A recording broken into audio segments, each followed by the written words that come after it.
Can the smart kids at Vanderbilt roll the tide in Tuscaloosa? And we've already had an SEC coach fired. It is time to get the squad together. You're talking ball with the SEC squad.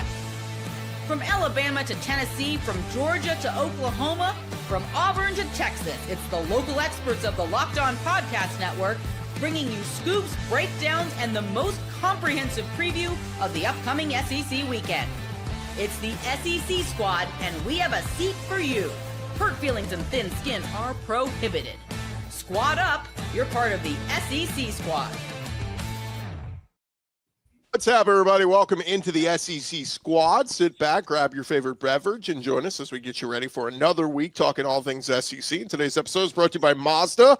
Like our players, we sweat every detail because when you make every moment, every move count, pulling off the unexpected is only the beginning. Stay tuned later for highlights in this week's Moving the Game Forward. Mazda, move and be moved. Let's welcome in our panel for this week. We've got Jay Smith from Locked On Sooners. We've got Corey Burton, Locked On Vandy. They're in the news.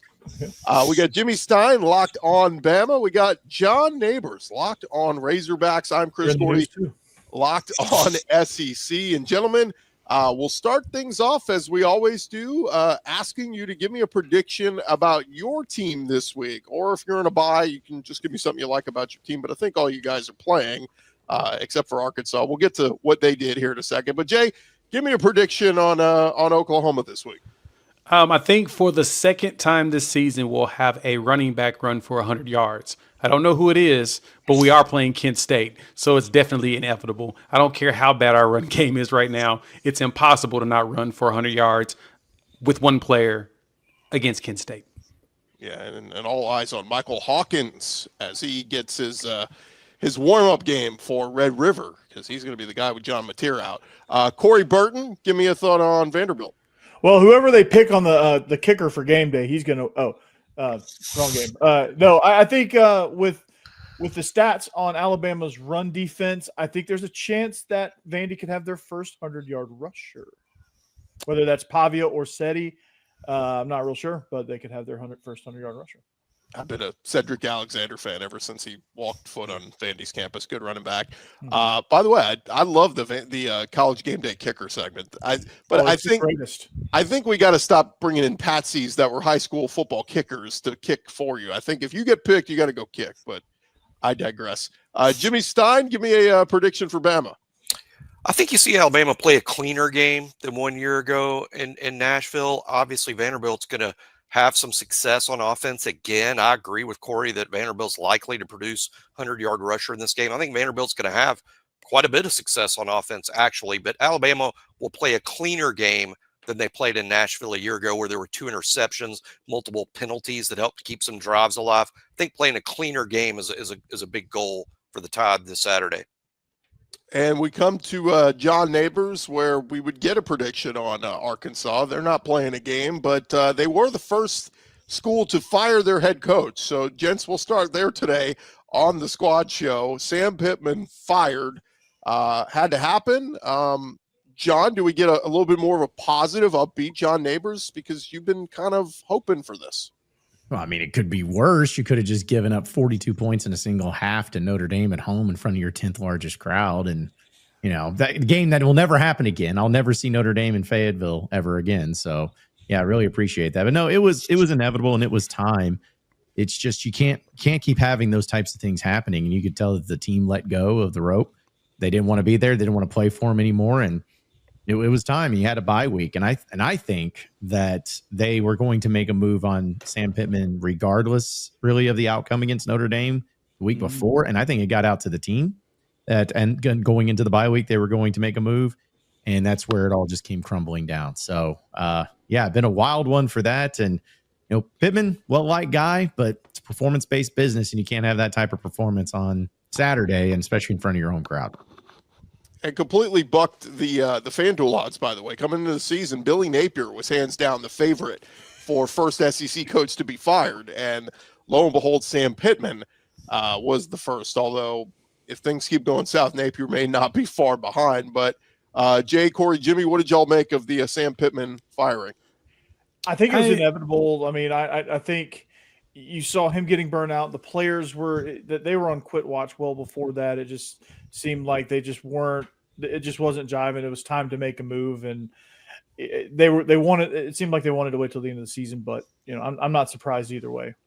Yeah, I'm not surprised that it didn't go to the end of the season because it kind of felt like at some point they were going to try to stop the bleeding, I guess you could say. It just felt like Corey mentioned, like John kind of mentioned there as well. It felt like the players were really kind of quitting on them. They just weren't really that. It was little mistakes that I think that was wearing me out anytime I watched the game. It was the small stuff, and you're like, penalties here that don't make any sense. And it's like, this team should be better than that. I mean, they are one of the better offenses in the SEC. I mean, Green was out there putting up some work, and you're like, okay, can we just get everybody just in sync to where this team could stay competitive? I thought they were going to turn the corner at the beginning of the season, and then it just went back to what it was last year. I was like, well, I guess they're probably going to go ahead and write this one. The writing's on the wall, and sure enough, as soon as that 42 points happened, I was like, oh yeah, it's done. He's cooked. You see those lackadaisical mistakes like, mishandling the ball at the goal line and fumbling, and the lack of stuff, the lack of physicality. Like normally, there was that one play where we talked about when we talked about the Memphis game where the quarterback just ran right through the defense, and 4 guys had a chance to just kill shot him, and they just watched him roll into the end zone. Like those type of things are like they quit. I immediately was like, they're done. Like they were already headed that way, but I was like, that was the moment where I was like, yeah, on the coffin. It's not if, it's when. It was time, like John said, it was time. I hate it in the sense that he's such a great fit there. I mean, I think if you just looked in the dictionary for Arkansas football coach, there should be like a picture of Sam Pittman. I mean, I just think that an ideal fit, but in the end, it has to be about wins and losses and nothing else. And it just wasn't good enough. And it was time for Arkansas's administration to tell all the supporters at Arkansas, we're very serious about football. We're serious about winning. So this is what we're going to do. And now we'll see that they jumped into the coaching search early so they can be on the phone with agents. But I can't help but wonder if the ultimate hire isn't already in that office. Well, let's talk about it. Bobby Petrino gets a second chance. He is the interim coach. I think we all kind of saw this when they made the move, right? Because he was running the offense at A&M and did a good job there. And, comes back to Arkansas. I think we all said when he got hired, oh, good. So if it doesn't work out with Pittman, they could just make Bobby Petrino the interim. This was said when he was brought back there. So he gets a chance, but guys, what's he have to do? Because this schedule is absolutely brutal. I don't know how he proves that he's the guy, because this is going to take some massive upsets. Yeah, I mean, it's one of those things to where it's like, what do you got to lose? No pressures on Petrino to go out there and win a bunch of games and be like, hey, if you don't, we're going to blame you for this terrible season. It's like, no, there's no pressure on him or anything, and he does have the bye. I even felt like making the jokes, like if you would have told me as a Razorback fan 15 years ago that Dave Van Horn, as well as John Calipari and Bobby Petrino were going to be your 3 head coaches of the major sports, I've been like, man, that's awesome, but not going to happen. And here we are again. Like, it's wild to think, but I believe that it's a matter of, all right, well, you had to do something. And for Petrino to step in, I mean, there's a lot worse interim coaches to have than Bobby Petrino, who succeeded and everything. But the fact that he just walks in and then he just fires the entire defensive staff. I mean, the defensive coordinator, secondary coach, and D-line coach is just kind of telling of like, hey, listen, guys, I got 9 weeks, 7 games to get this right. If I see any sort of people or any sort of coaches that I feel like are not going to be on board with me, you're out of here. You're gone. And so that's what he's doing. He cleaned house and he's going to do it his way. So I don't think that the expectation should be high. I don't think Arkansas is going to make a bowl game, but if he does, if he finds some way to have some magic pulling out and does something crazy, like go 4-3 in these final 7 games or something, I don't know how you don't give him the permanent job heading forward, because he's made it very publicly known and very clear. He wants this job. He wants it to be a permanent basis, which I'm still shocked by, but I'm just curious to see how they're going to look against Tennessee here in 2 weeks on the road. That's going to be a very telling sign of what this team's mentality is like. I mean, it's go ahead, Jay. It's one of those situations where, he realized he had it good. He had a good situation and he ruined it. And because he ruined it, he, went off, tried to see what life would be like without it and realized, no, that's really where I want to be. And it's funny because, as Jimmy said, like Pittman was the perfect guy for Arkansas. He just embodied that. I mean, he had the massive hog water fountain at his lake. I was in love. I was like, this is a perfect marriage. It should have been, at least. But no, Bobby Petrino knows that this was the job that he shouldn't have screwed up. And he's now groveling back. He apologized. He went and did all the other jobs to gain trust again. And yeah, I could totally see why he would want this one. He realized this was him. He never wanted to leave. Like, No. he never wanted to leave, and he screwed it up and had to leave. And now he realized, like, cheat on your girl, she kick you out. And then, and hopefully you pray that, well, I mean, in the context of this situation, it's kind of what happened in theory also, but I digress. He realized that, no, I did screw up, and I got to fix this, because this is me. And we'll find out if he can fix it to where it becomes him again. And both of those things, John, can be true. He didn't want to be a head coach until this opportunity was presented to him. And he's like, hey, no, I do want it. I didn't want any other head coaching job. But I want this Arkansas job. Well, let me push back on that real quick, because here's my only thing about it is, like, Petrino, if he really, he could have just been like the interim, be like, hey, I'm going to serve my 1 year time and be out and go find something else, because he made known that he was going to try to he likes coaching quarterbacks and offenses and all that. I think what my theory is somebody said, hey, Bobby, if you want this gig, I want you to have it. If you do, I got you taken care of. Because Bobby's not stupid. Like, he wouldn't take over. We had Hunter Yurchek, the athletic director, saying Sam Pittman was not financially set up to win a championship and win big. It's like, oh, that's great. But I doubt Bobby would be walking in and being like, yeah, that sounds good. I want to be a head coach of that. He's got to have some sort of assurances in the back end. And I feel like that had to have been made, whether it was this past week or weeks ago or whatever, for him to truly want to step back into this ring. He's got to have some sort of reason to be successful and some sort of assurance that he is going to be set up for success, unlike Sam Pittman was. And in this landscape, guys, the boosters are more important than ever because of NIL. I mean, schools have never needed their power boosters more than they do in this current landscape. And guess what? The boosters at Arkansas, they know Bobby Petrino. They already know him. There's already a relationship there. So I think it's a tremendous advantage for Petrino that the people that help fund NIL and the other things at Arkansas, they already know Bobby. And if Bobby's the guy they want, then I think that's a highly likely outcome. Hey, real quick, guys, before we move on, because we do have to get to some games happening this week. Wait, there's games? Just go around the horn real quick. Just give me, if Hunter Yurchek called you tonight and said, give me the name you want to be the next head coach at Arkansas. Corey, start with you. Corey Burton. No. No, I'm just kidding. Pays well. Yeah. John Summerall. Okay. From Tulane. Jay? Yeah. Rhett Lashley. Okay. Of course, he did the whole Nick Saban, I'm not going to be the Alabama coach. Jimmy Stein? I think it's going to be Petrino, but if I was them, I would target Rhett Lashley. John Neighbors? I know you threw a name out at me earlier this week. John Gruden. Okay. Sticking with it. Oh. Wow. I like it. That would be That'd fun. be fascinating. Well, actually, he fit like Pittman as a personality. He's best friends with John Daly, and John Daly loved that. And for some reason, Brett Favre just decided to endorse him for the Arkansas job yesterday on social media. I have no idea why, but he did. I was like, hey, good enough for me. Brett Favre and John Daly. It's all I needed. Continue the streak of Arkansas having the funnest coach in the league. Yeah. That would continue. That would have the winningest coach in the league for a change, though. I think Arkansas fans would rather have that for a change. Can he keep his Barstool show though while he's coaching? Is that possible? If he gets us to the playoffs, I don't care what he does. He can do whatever he wants. Hey, I was gonna say Dion, but you know what? I'll go Mike Gundy. I'm a man. I'm 50. Wow. Let me get in there. Gundy would be awful. Dion would make sense because not only did Yurchek like him in the interview process, because he interviewed him during the process before they hired Pittman, but Jerry Jones, Arkansas guy, he's very close with Dion. You never know if he tries to maneuver something. I don't think he would. I also don't think Prime's leaving Colorado anytime soon. It's going to be a few years to get him out of there.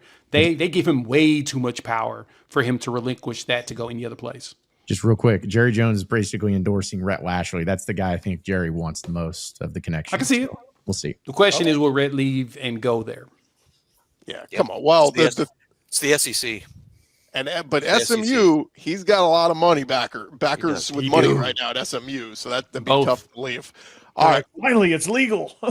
when we return, fellas, the SEC squad, we're going to get into the big one this week. College game day, heading to Tuscaloosa for Vandy. Talk about that next. For Vandy. Back to the squad in just a second, but the NFL season is here, and FanDuel has an offer you do not want to miss right now. New customers can bet just $5 and get $300 in bonus bets if you win. That's right. You pick a bet, you put down $5, and if it hits, you will unlock $300 in bonus bets to use across the app. And you're going to love everything FanDuel has to offer. Of course, all the big games happening across the SEC. You want to get in on any of those lines? They got them up there for you right now at FanDuel, and they give you so many different ways to play. You want to build a parlay? I like to do a little parlay action with some of the underdogs each week in the SEC. Get some big upsets going. You get 2 big upsets, you're going to get a big payout. You can do some player props. You can even follow the live lines during games. It makes watching football even more exciting when you got a little something extra riding on the action. So what are you waiting for? Visit FanDuel.com to download the FanDuel app today and get started. That is over at FanDuel.com. Get in there today. Hey, this episode also brought to you by Square. Your favorite neighborhood spots run on Square. There are certain businesses that make the neighborhood the neighborhood. These are the places that become an extension of your home, whether it's the sports bar dedicated to your team's fan base, the spot with the best wings in town for game day, or that beloved local chain that's been rooted in your community for years. These businesses are what bring people together. When neighborhood businesses thrive, the whole neighborhood thrives. And of course, we got some great businesses in your neighborhood, like Goodfellas Distillery in Lexington, Truman's Bar and Grill in Como, Jack's Ice Cream in Fayetteville, or Eileen's Colossal Cookies in Norman. All those places are using Square, and Square is a proud partner of more than 4 million neighborhood businesses around the world. And you can go to square.com/go/lockedoncollege to learn more. But before you do, go support your favorite neighborhood spot. You'll be happy you did. Square will see you in the neighborhood. SEC squad rolling along here, and gentlemen, on Saturday, 2:30 Central on ABC, it'll be number 16 undefeated Vanderbilt Commodores at number 10 Alabama. It is the game of the week. College game day is heading to Tuscaloosa, and I talked to Jimmy earlier this week, and he said, they ain't heading there for Alabama. They're heading there because it's Vandy, and the story is Vandy. Corey and Jimmy, a rematch of last year's epic upset. Rematch indeed. A rematch indeed. And so what Vanderbilt is looking to do, their offense has been incredible, especially they've been great in the red zone. They're 15th nationally in red zone efficiency. They're elite on third downs. Like they're looking to continue their scoring and continue their explosive offense. I mean, they're averaging 49 points a game, and they're looking to go continue that. And the thing I see in this matchup that benefits Vanderbilt a whole lot is Vanderbilt's great at running the ball, and Alabama statistically is not great defending the run, although they have talent across the board and talent everywhere. For whatever reason, they're not good defending the run. Yeah, I agree with Corey entirely. I think that's why Saturday is going to be pretty compelling. I actually think the game's going to look very similar to the game a year ago. So many of the same pieces are in place. Mm-hmm. So many of the same issues Alabama has still in place. I think Vanderbilt's going to have a lot of success offensively. I just think in the end, this Alabama team, they play a cleaner version of football last year. Not as many mistakes. I think Vanderbilt this year is going to have to earn every bit of it, and they might. But I do think overall the game's going to look similar to last year in the sense that I expect to see Vanderbilt go on time-consuming, length of the field drives with Pavia orchestrating that RPO zone read offense, and Vanderbilt scoring enough points to make Alabama very uncomfortable. Alabama answering those drives with some quick strike touchdowns, which is a specialty of Alabama that has, in my opinion, the best wide receiver core in the league, which is saying a lot, especially maybe this in year. The country. But this wide receiver core at Alabama is deep with playmakers, and you've got a really good quarterback getting them the ball. So I think Vanderbilt's time-consuming drives versus Alabama's quick strike touchdowns, and like Lane Kiffin said just last week, bet the over. Yeah, Jimmy, what was Georgia in your eyes? What was Georgia able to do to disrupt Ty Simpson in the second half of that game? Because he wasn't quite as effective. Their defense really kind of stepped up in that game and forced Georgia into some weird situations where they were stepping all over themselves. But what was Georgia's defense able to do to Ty Simpson and that tied offense to kind of keep them at bay in the second half? Yeah, they really kept Alabama out of the end zone and off the scoreboard in the second half, but Alabama was still able to control time of possession in a very Vandy-like style. Alabama kept the ball and kept the ball away from Georgia. So when Georgia was keeping Alabama out of the end zone, they weren't making too much progress themselves on the scoreboard because Alabama still had the ball. So Alabama had just enough success on offense to keep the ball, but they weren't scoring like they did in the first half. That game looked sort of similar to Alabama-Georgia last year, where Alabama gets off to the quick start. They get a big lead. Georgia comes back. Obviously, Georgia outscoring Alabama 21-10 after the 14-0 lead for Alabama. In that way, the game looked sort of similar to last year, which is one of the themes that I have this week of, I think this Alabama-Vanderbilt sequel is going to look a lot like the original. I think it will have a different outcome, but I think it's going to be tight. I actually think that if Alabama wins this game, they're going to go to the playoffs. Like that's how important I think it is, because to me, it's going to show. All right, was that your big game against Georgia? Was that it? You know, did you go all in on that and you have that, and then you have an emotional letdown on it? If they go out and they beat Vanderbilt, and especially if they beat them handedly, something like that, I think that they're going to start really rolling. But that's what I'm going to be curious about to see, because if they don't come out there guns blazing and feeling great and wanting to do that, then Vanderbilt is just good enough to beat them. And so I think that it would be coaching malpractice on DeBoer's part if they do not win this game. However, again, Vanderbilt, they're no slouch. They're going to give them all that they want. And I think it's going to be, as close as it was last year, maybe not, but I still think that it'll be at least a good game going into the fourth quarter. Yeah, I heard a point that was made, and I tend to agree with it when I really thought about it, that Kalen DeBoer beating Georgia was probably one of the biggest mistakes he's made in the last couple of years, because now it shows that he can actually do it. And so these other losses now makes him look really bad if he has any other losses that don't make any sense. It's like, we know you have the talent. Years in a row. He's beat Yeah. We know you got the talent. We know that you can coach. You're undefeated against Dan Lanning 2 times, Sarkisian 2 times, and Kirby Smart. Well, no, he's like 7-0 or 8-0 now against those 3 coaches. Like, you beat Kirby Smart numerous times, Sark numerous times, and Dan Lanning, coaches that have had teams that have been really good. So we know that you can coach it. You have the talent in Alabama, but why aren't you executing on it? And so it kind of makes him look bad if he does not close this out. Now, granted, this ain't your granddaddy's Vanderbilt. I mean, this is even James Franklin's Vanderbilt. This team is actually pretty darn good, and they got a dude that is relentless, that wants to win. And so, Jimmy, you're right. The bigger thing is Vanderbilt's going to burn clock. You can't do anything about that. They just have the capabilities.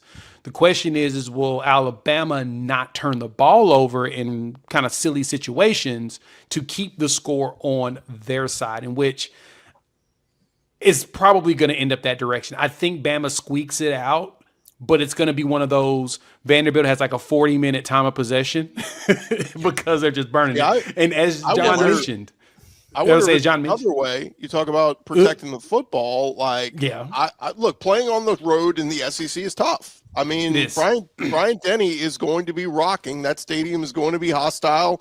Like, I think this could be the week that Vanderbilt, as great as they've been, averaging 49 points a game and offense looking electric, this could be the week where they have the mess ups, and it's the fumbling, and it's the, Pavia, you didn't see that safety playing low, interception. This is where the mistakes could come for Vanderbilt. Last year, last year, to kind of add to John what John said, the winner of if Bama wins this game, they're playoff bound, because for the most part, they'll probably have maybe one more loss on the schedule that they'll have to fight with. But there's no reason why this team, talent-wise and capability-wise, my question is Womack ready to adjust his defensive play to get the ball out of Vanderbilt's hand on a regular basis? That's what you got to do. You get it out of Vanderbilt's hand, I think Bama can win it. That's what's going to be most important. Last year, there were 2 turnovers in this game by Alabama, including a pick 6. They look at Vandy. Vandy scored 33 against the Alabama defense a year ago, but benefited from a pick 6. Alabama also turned over the ball a second time in that game. Alabama, through 4 games, hasn't turned it over at all this year, not even one time.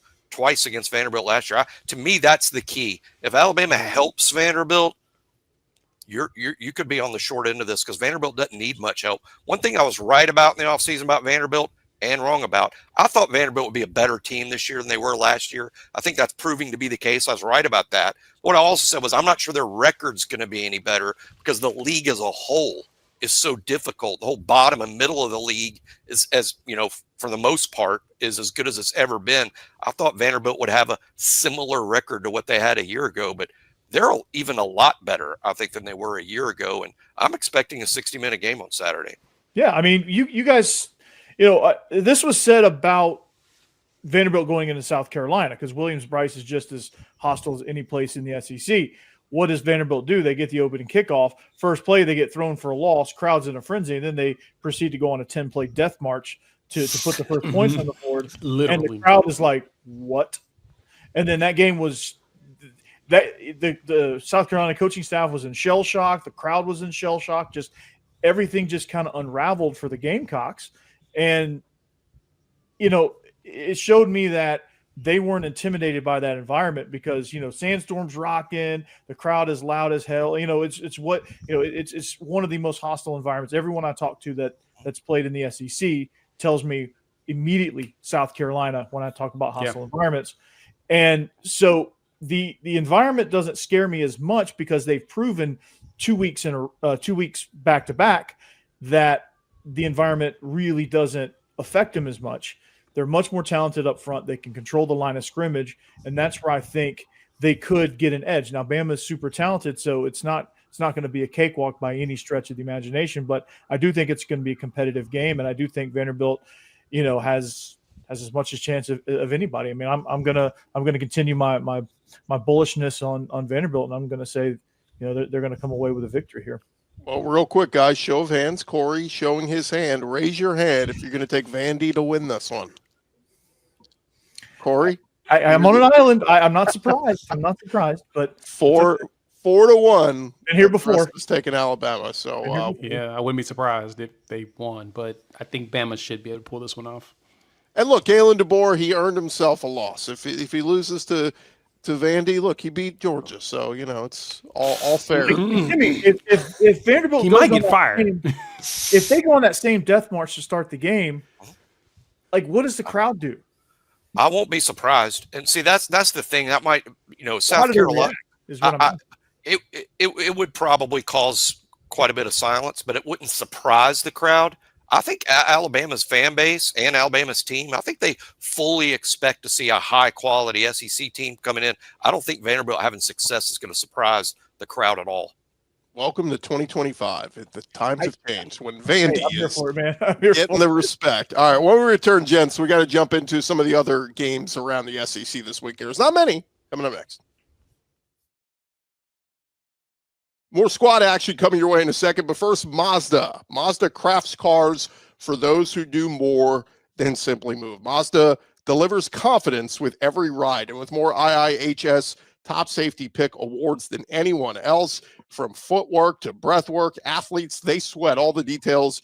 Mazda brings this same intention to how they craft every model of vehicle. You can feel Japanese craftsmanship in every detail, from the metallic accents to the available Napa leather upholstery. You can make everyday drives feel like anything but, from the smooth handling to the intuitive controls.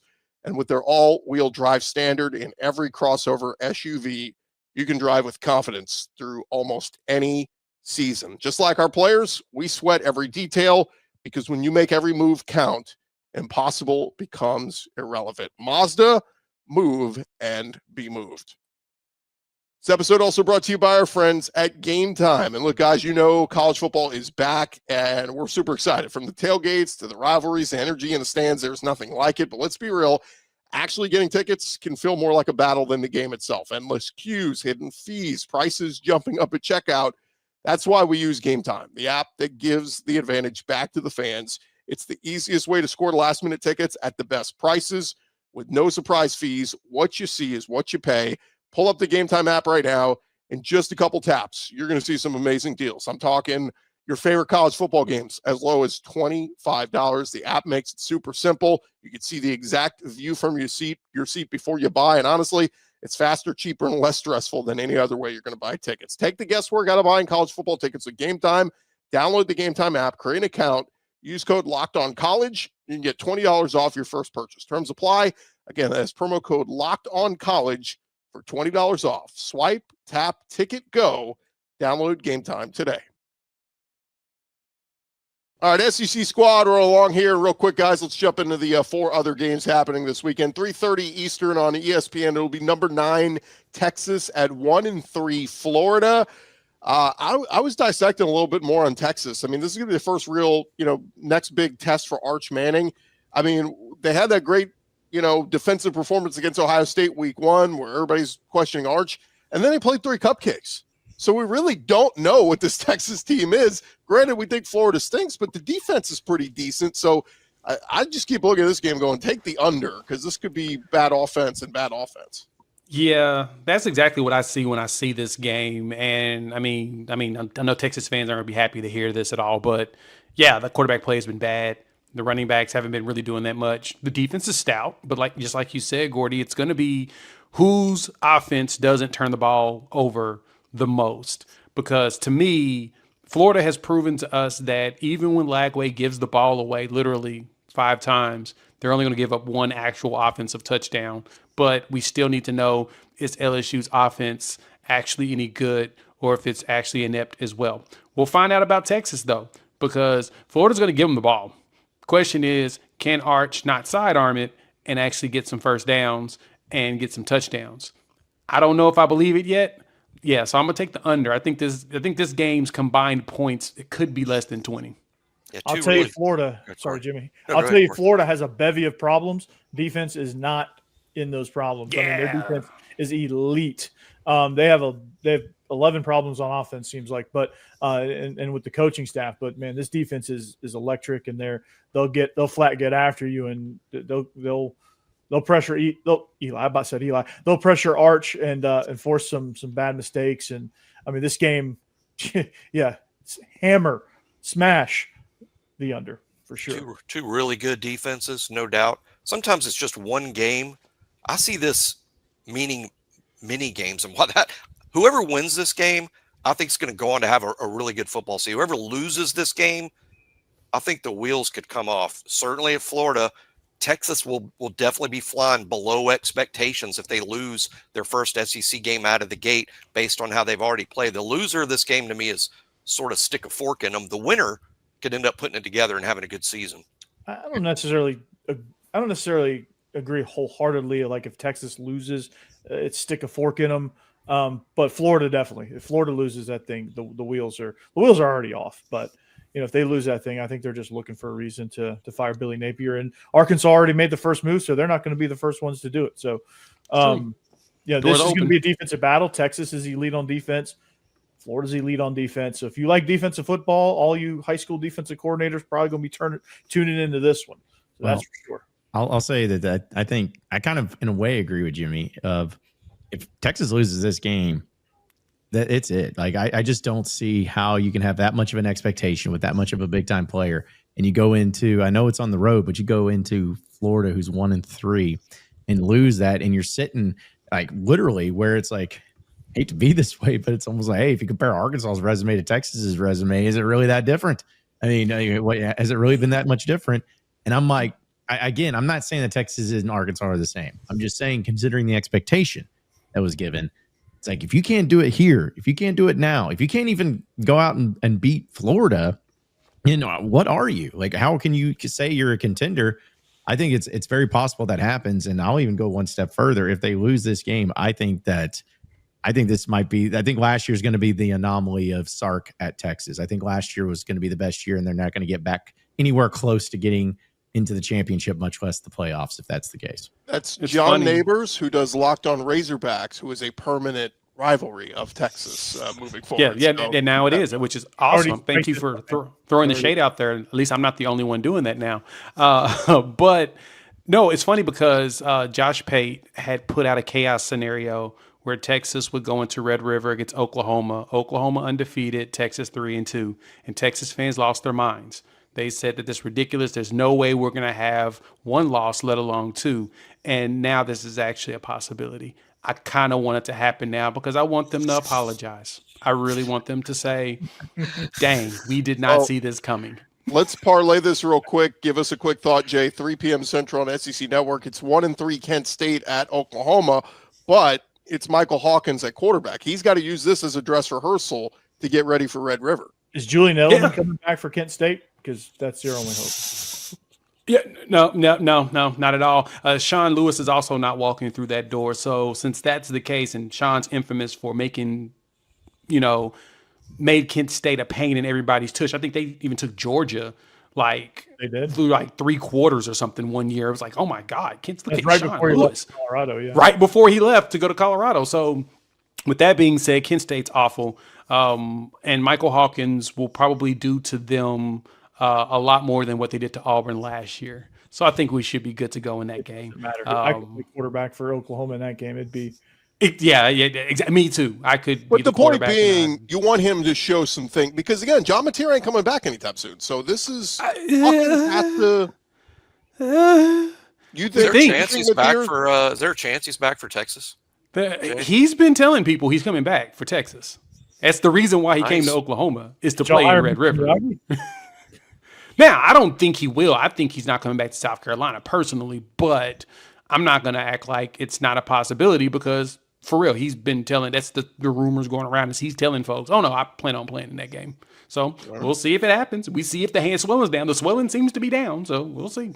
2 more games, fellas, real quick. At 12 p.m. Eastern on ABC, it's 2-2 Kentucky at number 12 Georgia. Obviously feels like a get-right game for Georgia, but I will say Mark Stoops, for whatever reason, has given Kirby they've played him close for some reason. When Georgia has good offenses, for some reason they get bogged down when they play Kentucky. But it's at Georgia this time, so Kentucky always plays them well in Lexington. They do. Occasionally in Athens, but most of the time those close games are in Lexington. I don't see any problem here. Kentucky's bad; they're real bad. Yeah, Georgia big. Is Cutter Georgia's going to Cutter Bowley still the quarterback? Yeah, yes. Cutter Bowley still the quarterback. Yeah. Ooh. It could be the name tells Calzada, me it's going to be bad. Brutal. I will say, though, Kentucky was running the football well early against South Carolina, and then they got away from it, and that's where all the turnovers happened, pick 6 and fumble recovery for a touchdown. Like, if they just kept running the football, maybe they could have hung around. So shout out to former Sooner Seth McGowan out there running the ball like crazy for them. I mean, it'd be nice if we had some running game like that. I would take that right now. Shut up! You're 4-0. Like, what do you mean? You're number 5 team in the country. Get benched. Like, what do you mean? I wish we could do this. I am, but John, I do want to run game. Yeah. Right. I probably should stop. I'd like to win, but fair. I think it's a matter of time too on Mark Stoops that he's. It's going to be Billy Napier stopping by to pick up Mark Stoops as they drive to Destin to go have lunch with Sam Pittman and maybe Ed Ogeron. They all get together for a reality. What about Ed Ogeron? Arkansas? I'd like to be at that party. Yeah, it could be a lot of fun. Hey, Sam Pittman's going to be drinking beer. You know that. You can be drinking full beer, yeah. Real quick, last one, guys, tonight, 6:30 Central on SEC Network from College Station. It is 4-1 Mississippi State, who gave Tennessee all they could freaking handle a week ago in overtime, at number 6 Texas A&M, who snuck by. I shouldn't say snuck by Auburn. They beat Auburn pretty handily. It was a close score, but I mean, Auburn couldn't do anything offensively. I'm sorry. Like, why haven't they flexed this off of SEC Network onto actual TV so we can all watch this on like a national one? Because Mississippi State has been one of the best stories this year outside of Vanderbilt. Well, we expected Vanderbilt to be good again because they brought their quarterback back. Permanent opponent you're talking about. It is. I want to see Mississippi State rivalry, baby. I want to see the cowbell people on the TV more often. That was a fun game. That Tennessee game was fun. I enjoyed every minute of it. And I'm impressed that Jeff Levy's been able to get this team going like he did. And so, with that being said, why have they not flexed this to an actual TV channel so we can watch it? Yeah, they should have. State's a good story, but I think A&M wins by Same. More than 2 touchdowns. I think Mississippi State wins this game. Really? Yep. Wow. I like it. I do. I think it's going to be close. I think A&M wins with a squeaker. I think it's going to be tight. I think it's going to be like tight. A&M's going to. I'm going to favor the home team in this one. I think A&M's struggling on offense. They've been squeaking by too much, and it's going to catch up to them. And I think that they probably will think, oh man, we got Mississippi State. That's easy. That's a home game we should win. I think if they don't win, if Mississippi State doesn't win at the very minimum, I think that Texas A&M plays bad and it's an ugly game, if anything. But I think Mississippi State goes in there and kind of hits them in the mouth a little bit. It's maroon everywhere, but A&M, I believe, is doing a blackout. They're going all black. So Mississippi State, in that case, Mississippi State can wear their maroon and white. In that case, don't change it. Is Fluff Bothwell still one of the best run names in the SEC? Oh, no doubt. Tier 1, right? No doubt. Yeah, The definitely. name's great, but if we're going best running back in this game, Le'Veon Moss got going last week, and I thought he was going to be one of the top 5 rushers in the SEC this year, and he's on his way to getting back to that title. So Fair point. we'll see on that. By the way, the other night games, ABC is Miami, Florida State. ESPN is Texas Tech, Houston, both undefeated. So that's why this game is SEC Network. But I agree that this game probably deserves a little bit more national love than it's getting, but that's where it is.